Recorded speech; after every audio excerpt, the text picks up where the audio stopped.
Good evening. You're watching News Track with me, Maria Shakil. 3 months after a tragedy that shook Tamil Nadu, the spotlight shifts from the rally ground in Karur to the interrogation room in the national capital. From box office superstardom to the CBI's witness chair, the road to politics for the actor turned Neta Vijay appears far from easy.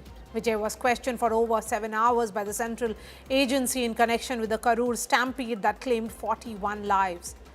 Tonight on News Track, we bring you exclusive details of what the CBI asked Vijay and what he told the interrogators. And what lies ahead for Vijay? Will the shadow of Karur haunt his political debut? From box office blow to CBI hate, can Vijay's script arise like a Niagan battling all odds? Before I get to ask these questions to my guests, here's all that happened today.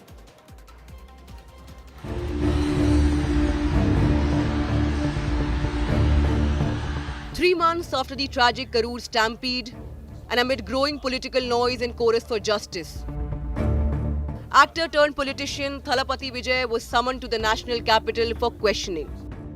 Early Monday morning, the TVK chief flew from Chennai to Delhi on a chartered flight. By noon, Vijay, dressed in a black shirt, arrived at the CBI headquarters in his black Range Rover, accompanied by his close aide Adhav Arjuna. The car has gone right in. You see the Range Rover entering the CBI headquarters there amid chants by, in fact, TVK supporters of Thalapathy. Vijay's car has just entered inside the CBI headquarters. They've allowed his car inside, keeping in mind the high security situation currently that's playing out. Unlike most cases, Vijay's cavalcade drove straight into the CBI headquarters. This is very unusual because in most of the cases what we have seen is that whenever a person arrives, they have to go from that particular gate. But as far as today's questioning is concerned, Vijay was allowed from this particular entry gate. Now again we can see his car. It means that Vijay has got down from his car. He has gone inside the CBI headquarters. The CBI began questioning Vijay as a witness around 11:15 a.m. and the grilling continued for over 7 hours. The questioning is almost over. His last statement has been recorded. The formalities, the signing formalities are over, and from any moment from now, we will be able to see Vijay coming out from this particular gate. The CBI had taken over the probe into Stampede after a Supreme Court order. The probe focused on lapses at the rally that may have contributed to the disaster, including the venue capacity, inadequate crowd control measures, poor traffic management, and an insufficient medical response system. India Today has also exclusively accessed CBI's line of questioning to Vijay. The questions posed to Vijay include: why did he continue his speech despite knowing people had fainted? Why didn't Vijay do anything for those who had fainted other than giving water bottles? Why didn't Vijay reach the venue on time? And was the delay intended to gather more crowds to showcase strength? India Today has learned that Vijay was not confronted with any other accused. During questioning, Vijay maintained that neither he nor TVK was responsible for the stampede. The same stand, sources say, has been taken by party functionaries questioned earlier. Vijay also told investigators that he left the venue fearing his presence could worsen the chaos. The CBI will now analyze and match these statements with police testimonies, some of whom have claimed that the actor's delayed arrival aggravated the situation. For now, Vijay has not been summoned again, but sources say that he may be called back for questioning after Pongal. The DMK, the ruling party in Tamil Nadu, meanwhile has accused the CBI of pressuring the star. BJP is called washing machine. They will misuse the powers of CBI, ED, IT, every department. Now they have started with the CBFC also. Right. So they are known for it. And they will put pressure, and I don't know how Vijay is going to face it. So what lies ahead for Thalapathy Vijay? Will the shadow of Karur haunt his political debut? Or will his script arise like Jananayagan battling all odds? With Shivani Sharma, Pramod Madhav, Anagha and Apurva, Bureau Report, India Today. Hi, Satyan of the AIADMK joins me on this broadcast. We have Ramaswamy Mayappan, who's an advocate of Madras High Court, and Sumansi Raman, political analyst. Sumansi Raman, how significant is the timing of this probe, given Vijay's political entry? There are lots of talks of him perhaps occupying that opposition space. Is he becoming a challenger more to the DMK, or is he a threat to AIADMK? He's a threat to everyone, but I don't see much in the timing of this probe. Look, it was a court order. Vijay himself wanted a CBI probe. So, therefore, to say that the CBI has called him now as some kind of pressure tactic, it doesn't add up. He has asked for a CBI probe, court has given ordered a CBI probe, and now that the CBI probe has come, as the person who organized the meeting, I mean, the meeting was organized for people to see him speak, and as somebody who has been on top of the van making his speech as the stampede happened, naturally he would be a key witness in this particular case. So just because he has been called for questioning and to give his inputs, that does not necessarily mean that the center is going after him. I don't think so. Okay. I expected him to be sent back after a day's questioning. Maybe one more day he may be called after Pongal, but that's about it. I don't see any political significance. In fact, I see much larger political pressure significance in the way his movie has been delayed, Okay. where about which he has not opened his mouth, and the CBFC running from court to court, literally sprinting and asking for urgent hearing here, urgent hearing there, Supreme Court caveat today. So that seems to be more suspicious to me than merely calling him for the CBI inquiry. Yes, because that's a point well taken, Sumansi Raman, because Kuwai Satyan, it was actor Vijay who had demanded a CBI probe. So for him to appear and participate in the investigation should not be seen from any kind of political understanding or political maneuvering point of view. True. His movie release and the case and the CBI inquiry, those are isolated incidences. Since because he has announced his entry into public life as a politician, you certainly will find people who will try to connect the dots and paint a picture. But look at DMK. DMK says it is the power and misuse of the central government, particularly BJP, to arm twist Vijay. That's a narrative happening in Tamil Nadu.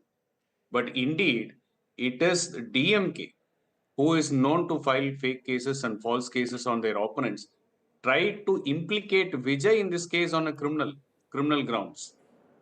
Their intent was to silence Vijay through that case. And that's the reason TVK went to the court and sought a CBI inquiry. And the design and malified intent of DMK was thwarted with this approach. Nothing more to it. Now, DMK trying to paint a picture that CBI is trying to exercise power on Vijay is nothing but crocodile tears. This is what DMK intended to do with Karur issue, trying to file a criminal charge against Vijay. Now, having said that, now the battle of Tamil Nadu is heading towards a clear title and mandate. The writing on the wall is clear. It's Okay. 2026 AIADMK all the way. Okay. So Vijay definitely is a force to reckon with. You will get to know the share of his vote once the elections are over. So is he just a force to reckon with, or is he not a threat, as Sumansi Raman is saying? He is not a threat. He is not a threat. It is a political starter. You will get to know his percentage only after the elections is over. And the analysis will say in which are all the constituencies where he has played the role of a spoiler. Okay. See, So what is political more startup. important here is First, his movie allegedly is stalled, although CBFC has its own reasoning. And now we are seeing this questioning. Of course, this questioning could be seen from a different point of view, and perhaps Ramaswamy Mayappan will be able to explain this better. From a legal standpoint, what does a 7-hour questioning really indicate? He has not been summoned tomorrow, but can be called again. Again, the question here is, there is alleged security lapses on the part of the organizers, and hence, will it fall in the domain of criminal liability? Who's to be blamed for the tragedy? A very good evening. See, first, in terms of the criminal liability, Absolutely. 41 lives of loss, someone's got to be blamed for it. And the reason why I say someone has to be blamed is because it was not because there was proper organization, it was an accident. It was because of negligence. It was negligence after the manner in which Vijay's party either ran the conference or the event, and or in which the police and the local administration failed to control the crowd. So therefore, that 41 lives, their families need closure, and we need a proper response as to why this happened and how this can be prevented in the future. And to the question that everyone keeps asking, is CBI inquiry is a mechanism that is used by the central government to arm twist Vijay? Absolutely no. If Vijay thought so, Vijay would not have gone to the Supreme Court and asked for a neutral party to inquire. The reason why he asked, he did not see transparency, he did not see integrity in the agency inquiring into the entire affair from Tamil Nadu. With the DMK at the helm of affairs, he thought that was never going to happen. He was going to be single-handedly blamed, and they were going to try to have him out of the ropes for the elections coming in 2026. So squarely he went to the Supreme Court. He's agreed to the CBI inquiry, and all that he's done today is properly participated in the inquiry. Unlike Senthil Balaji, who tried to evade inquiry after from the inquiry agency over time and over again, and similarly with Ponmudi and the other political leaders who belong to the DMK can paint any picture that they want today. But the people of Tamil Nadu know what the reality is. Every other person involved in Tamil Nadu, either a police inquiry in Tamil Nadu or a CBI inquiry at Delhi, participates and cooperates with the inquiry process, except for those who have membership of the DMK. Even today, that's been the case with members of the BJP. The DMK keeps filing false cases against BJP politicians in the state, but they cooperate with the inquiry process. They agree to whatever is required by the law enforcement agency. That's one part of the thing. And the second is the political agenda. If Vijay were to place himself as one of the front runners and be a chief ministerial candidate, then he should potentially be stating what he requires against the oppositions very strongly. All that he's limited himself is to the Karur event against the DMK. Every single issue that the DMK has brought about, either it's unemployment in the states, teachers' welfare, the loss-making corporations such as the Transport Corporation or the Electricity Corporation, the well-being of the Safai Karamcharis, well-being So of teachers, there are all these so have to be many questioned. questions that actor Vijay has been raising in the last, ever since he started his political party. But the spotlight is on Karur, and also that his movie has been stalled. Then Sumansi Raman, is the DMK trying to really, put him in a box, something that he really doesn't represent in many ways. He's talking about larger issues. He's talking about the failure of DMK on multiple fronts. But the DMK is trying to make it about just a couple of issues. The DMK, I think, overplayed their hand. The way they were over enthusiastic about what happened at Karur. The chief minister rushing there within a few hours. He didn't rush to Kallakurchi when, there was a huge tragedy which claimed more than 60 lives. Whereas in Karur, he was there within 6 to 7 hours of the incident. And the alacrity with which the ministers rushed there, one of the ministers was seen crying, and the postmortems being done in the middle of the night. I mean, the same night, within 3 to 4 hours of the tragedy, the postmortems had started. The bodies were all buried or cremated before the next morning, except one or two. So I think that all of this meant that there was some kind of unholy interest that the DMK government took in this tragedy, and the way they attempted their social media handles and others attempted to put the blame on Vijay. I think they overplayed their hand. The public generally do believe that it was an accident, or they may actually blame the state government for not for the police for not doing their job properly. So I think that that has led, conversely, it has only led to sympathy for Vijay, even though his response to the tragedy was very, very pathetic. I mean, the fact that he didn't That's even right. go to Karur and visit the victims, instead calling them to a hotel in Mahabalipuram a good month after the incident. So I think that all his response was more or less paralyzed. Even in this matter of this movie being held up, Maria, he has not said a word. His party seniors also have not said a word. It's only a few social media handles who are going, saying that this may be part of a vendetta and so on. officially from the TVK, there has been nothing said about the movie being held up with the censors after having been promised a UA certificate, and then one member objecting, and the court battle going on an appeal against a verdict given by a judge of the Madras High Court saying that the movie should be granted a certificate, and then filing a caveat in the Supreme Court. He's been silent. He's not blamed the BJP. He's not blamed the center. He has not said a word. So what is this politics about? We don't know at this point. Politics all about here, Kovai Satyan. One thing is clear, that he is not really a victim here, and this cannot be seen as a witch hunt either, because agencies often are seen as questioning leaders in opposition rule states, something that Mamata Banerjee is saying. But here, despite him opposing the DMK, he isn't really a victim, because in this particular case, as I said, and as was pointing out rightly by Sumansi Raman, that the CBI probe's first demand came from actor Vijay himself. So there is no legal trouble for him, and there is no targeting of actor Vijay either. There is a difference in pre-Karur and post-Karur for TVK party and Mr. Vijay. The way he acted after the incident has not gone well with the people of Tamil Nadu and the common man. Let's accept it. Vijay has equal responsibility in the issue where 41 precious lives are lost. But the reality and the truth is DMK tried to use this for their political mileage and advantage by filing a criminal case against Vijay. They thought they'll be able to silence Vijay once the case is being framed and it is proceed. The next day, the very next day, it is our leader who pointed the finger towards the lapse of the government machinery. That's where it took a different turn. That's where people started questioning what is the role of police force, what is the role of the ruling government. Till then, everyone were blaming Vijay for his late arrival.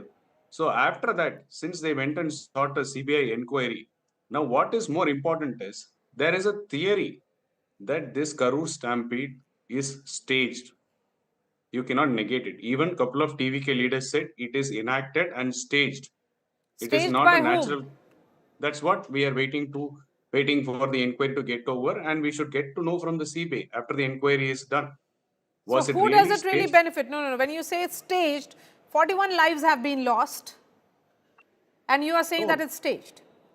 That is a bastion of Mr. Sendil Balaji, who is a DMK minister now, and who is now about to get convicted for a cash So for job conspiracy scam. theorists have that logic. I mean, Sumansi Raman, it fails me that politicians would want deaths to get political mileage.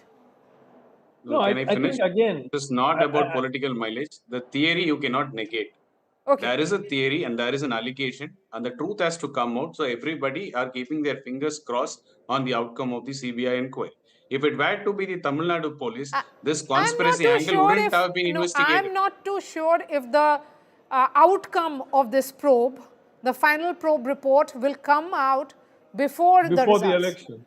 Before the elections. So that's not happening. So whatever the Maria, truth, we'll not know about it no, till no, the Maria, elections. but there is, of course, the fact that we have seen in several cases that quote unquote sources could give information as to which way the probe is going. That could create political, an upheaval. The CBI is not definitely known to be an agency where leaks have never occurred before. So there could be things which could come out. I mean, it really depends on how serious the BJP is in cornering the DMK. Because quite honestly, Maria, at this point, it doesn't seem to be that the BJP is very keen on cornering the DMK at all. There are so many cases which are all in cold storage. Any case against senior DMK leaders which have been filed, almost all of it is in cold storage, hardly any movement. And I'll give you the classical example. You must have heard of a case called the 2G scam, alleged scam. What happened to it? 5.5, 6 years in appeal. It's not moved one inch. Okay. Who's the prosecutor? No, who's the prosecuting agency? Okay, let me ask those CBI. questions to Ramaswamy Mayappan. Just enough time for your final comments. Please go ahead, Mr. Mayappan. See, very simple. People keep talking about the film rating and the certification coming through. Someone like Vijay and the production house know for long that they're going to release the movie on the 9th of January. But they filed for their applications by way of Takkal only on December 18th. And for them to respond that they have a priority over everyone else just because they are in politics or because he's a star is unacceptable. And that the courts will have to hear to their matters with urgency, whereas matters of education, matters of, I don't know, life are to be dealt with slowly compared to their movies is unreasonable. Someone who wants to be in politics will have to be more reasonable, more responsible. So one for his movie, one law for himself, and one law for the people is unacceptable. So he will have to clear and put a proper stand as far as that is concerned. And if his questions are with the DMK in terms of their transparency, integrity, and how they run the government and how they help the people, that has to be consistent. He can't be playing hot and cold after having stepped into politics. All right, Mr. Mayappan, Kuvai Satyan, and Sumansi Raman, really appreciate your time. There's a piece of breaking news that is coming in now, which will now be seen as a setback for Mahayuti ahead of the BMC polls. In fact, the State Election Commission has said that advance payments of Ladki Behan Yojana cannot be made during the Model Code of Conduct. The State Election Commission had received various complaints based on news reports. Mahayuti government had promised 3,000 rupees to Ladki Behan beneficiaries on January 14. So this installment had to be released on January 14th. Now that has been stalled in what will be seen as a setback for Mahayuti. The State Election Commission has said that advance payments for Ladki Behan, which is a pet project of the Chief Minister Devendra Fadnavis, has now been stalled because of Model Code of Conduct. The installment had to be released on 14th. Mustafa is joining me. Mustafa, was it a complaint that was made by opposition? The complaint which was made by Congress and many other opposition parties, Ladki Behan had played an important role in the assembly elections of Maharashtra and turned the tables for the Mahayuti government, and hence maybe Mahayuti government decided that they will be disbursing the Mahayuti payment of 1,500 rupees for December and January. So 2 months payment was going to be together as per the election code of conduct. Existing schemes will continue and the benefits will continue, but at the same time the advance payments of the existing schemes cannot be made, and hence the State Election Commission has asked Mahayuti to not make any advance payment which was planned to be made for 2 months. Only 1 month of payment and beneficiary is allowed, but the total together amount on a month, which was 3,000 rupees per month, is something which the State Election Commission has asked them to not release. So it's a setback for Mahayuti government, which was planning a boost for the Ladki Behan beneficiaries just ahead of elections on 15th of January. Back to you. All right, Mustafa, really appreciate your time. Thank you so much for joining us. That's all from me on this edition of News Track. I'll be seeing you tomorrow. Thanks so much for watching.